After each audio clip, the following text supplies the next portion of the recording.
Hey guys, so now we're going to start a new unit today. We're going to start our unit on sectionalism. Okay, sectionalism is the growing division between the northern part of the United States and the southern part of the United States. It had occurred in the 1820s to the 1850s. Just a reminder, this is our first time kind of doing online notes like this, so if I do kind of pauses or anything like that, just bear with me. I'm getting used to this as well as y'all. So, yeah, I'm going to go through the PowerPoint with you.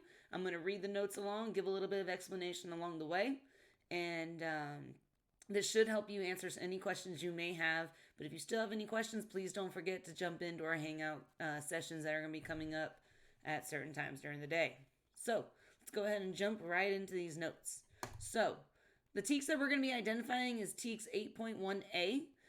Okay, and that is to identify the major eras in the United States through 1877, including, and we've already gone through all the ones at the top, including colonization, revolution, the creation and ratification of the Constitution, early republic, the age of Jackson, westward expansion, the reform movements, and now we are here at the idea of sectionalism. Okay, again, which is the division between the northern part of the United States and the southern part of the United States. All right. We're also going to be looking, continue on. We're also going to be looking at TEKS 8.12c. Okay, and this is going to analyze the causes and the effects of the economic differences among the different regions of the United States at selected times. So again, the time period we're looking at is the 1820s to the 1850s, and the regions of the United States are the northern part of the United States, the southern part of the United States, and the West. Okay. So just to recap kind of what we just talked about in the Industrial Revolution era, westward expansion, and reform movements, the North's main prime economic resource is industrialization, okay? They're building factories, people are moving to the cities, immigrants are moving in to take these jobs. So they're becoming well and rich with all of this industrialization and the urbanization. Whereas in the South, okay, based off their climate, they have that rich and fertile soil. They have the hot and humid climate. So they're going to be focusing more on the farming and the plantations. Okay, now with a couple of inventions like the cotton gin and Eli Whitney contributing all to this, okay, cotton's going to become a prime resource in the South. Now the only way for them to keep up with the North and money-making skills as such as picking cotton is to have slaves. And so when there's an abundance of slaves in the South during this time as well. Now moving on to the West, we just talked about manifest destiny, or the idea that it's the American dream to spread the country of the United States from the Atlantic Ocean to the Pacific Ocean. So now people are starting to move out west and they're finding resources out there. We talked a little bit about the California gold rush. Okay, the 49ers moving out west to mine gold from California, Colorado, and in that area. They're also going to be looking at coal as well. The West also holds farmland with out in the Great Plains region, and they're finding different things like buffalo and Native American tribes to trade with. So let's go ahead without further ado and jump on to the notes. So in day one, we're going to be talking about the North. Okay, the main things about the North. And I kind of just went over it, but let's go ahead and recap it back again with our notes slide right here. So an expanding railroad system and industrialization in the North resulted in the building of many large factories. So with those railroad systems connecting all of the major cities in the North, they were able to ship supplies and help support each other's factories. Okay, they also had railroads that ran into the South as well, to the plantations, and getting that resource from them, which is cotton. But we're going to get more about that in just a second. Okay, as a result of these factories growing bigger, many people moved to the cities to find work. Okay, there's also immigrants jumping in as well to get in these jobs, and these factories were booming, and they had a lot of people working, running through and inside out. Okay, so one of these factory setups is called a mill. Now, a textile mill is where resource such as cotton from the South is being sent to this mill, and that cotton's being turned into different clothing like shirts and pants and other different resources as well, such as household items like blankets, curtains, tablecloths, different things like that. So the North really relied on the South when it came to running these textile mills or these clothing factories. So the North can't shut out the South yet, but the only issue that they really have with the South is that they believe that slavery was wrong. Okay, And a lot of these northern factory workers were saying, we don't want to work with this cotton if it comes from slaves' hands. So they're going to be finding a way to get around using the Southern's cotton, and that's going to really hurt the South's economy. But we're going to get back to that more later. All right, so just a basic recap of what we just read. Okay, the railroad system's industrialization in the North led to more jobs and the creation of more factories. People were moving from the rural outside city area more into the city to find these jobs. The North was using the South's cotton in their textile mills or factories to create clothes, and they were very successful as long as they had that cotton from the South. And finally, the Northerners believed that it was wrong for the slaves to be working in the South. So what we're going to go over next is you're going to have some open-ended thinking questions. So you're going to answer these in your own time. The questions will look something like this. Why did the North have so many factories? And what product from the South was often found in the northern factories? So this is where you can go back to the previous slide and find all of these answers in here. And just kind of think of it to yourself of, okay, and let me go refresh, and come back to these questions. Then as we move along, you'll have the answers coming up right in there. And just double check your answers and see if you've got that. If you have a sheet of paper, you want to write your answers down while you work, or have a Google Doc open, you can do that as well. Okay, so why did the North have so many factories? Well, one reason was that the climate and the soil in the North was not suited for the farming. Okay, remember it's rocky, hard soil, cold climate, so they're not really going to be focusing on farming as much because they're not going to be as successful. Whereas in the South, they had that hot and humid climate and that rich and fertile soil. They also were able to expand the railroad system, and have industrialization. So with that industrialization and the rise of industry, urbanization is starting to become an effect as people leave their farms and start moving into the big city. The second question reads, what product from the South was often found in the northern factories? And that is king cotton. All right, moving on, we're going to start talking about the South. Now, because of the South's geography and climate, with the rich and fertile soil and the hot and humid climate, it was mainly an agricultural society with small farms, and if you were rich enough, you had plantations. Now, plantation is a property of land where they're going to be growing a majority of one crop. So in this case, the majority of the plantations in the South were cotton plantations. There was also tobacco plantations as well. Now, on these plantations lived and worked the slaves. So the slaves were the ones in charge of making sure that the plantation had the crops growing, and they were picking the crops and having their owners sell the crops to the highest bidder. Now, with the invention of the cotton gin by Eli Whitney, this increased the idea of growing cotton, and that created a need of more slaves. So these plantations were clearing out more land so they can grow more rows of cotton, but now who's going to pick all the cotton? That's where the slaves are coming in. Okay. The cities in the South were mostly small as a result of mostly these people living on these small farms. So you had an industry in the South where trading would mainly happen, but a lot of the work and the people were living were done on their little farms. So they weren't as close together as the Northerners were when they were working. The South, or the people in the South, were spread out onto their own farms and their plantations. So just to kind of recap and go back on this, okay, because of the South's geography and climate, which we discussed as hot and humid climate with rich and fertile soil, they were able to be more agricultural and grow their own crops and raise their own animals on their small farms and plantations.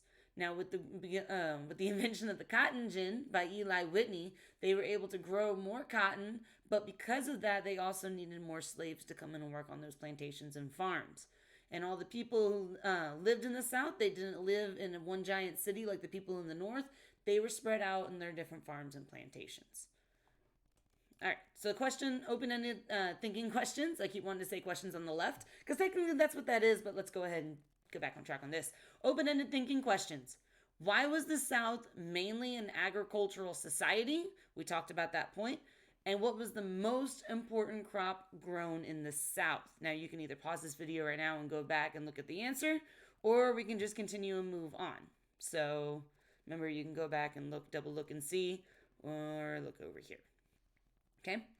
So why was the South mainly an agricultural society? Because of the South's geography and climate, it was mainly an agricultural society, and the most important crop grown in the South was cotton. All right.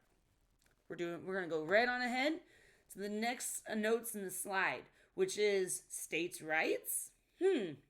Now, let's get right on into it. So we talked about earlier this year the 10th Amendment of the United States Constitution. Okay, the 10th Amendment of the United States Constitution allows the states to have certain powers that were not given to the federal government in the Constitution. So I repeat, the 10th Amendment of the Constitution allows the states to have certain powers that were not given to the federal government in the Constitution. This is also a principle of the Constitution called federalism. Okay? Remember, federalism allows the state to have certain powers that were not given to the federal government in the Constitution. Many Southerners believed that each state, and not the federal government, should make laws concerning slavery and tariffs. Okay? And some of their ideas believe that, okay, in the South, they have their way of living and making money.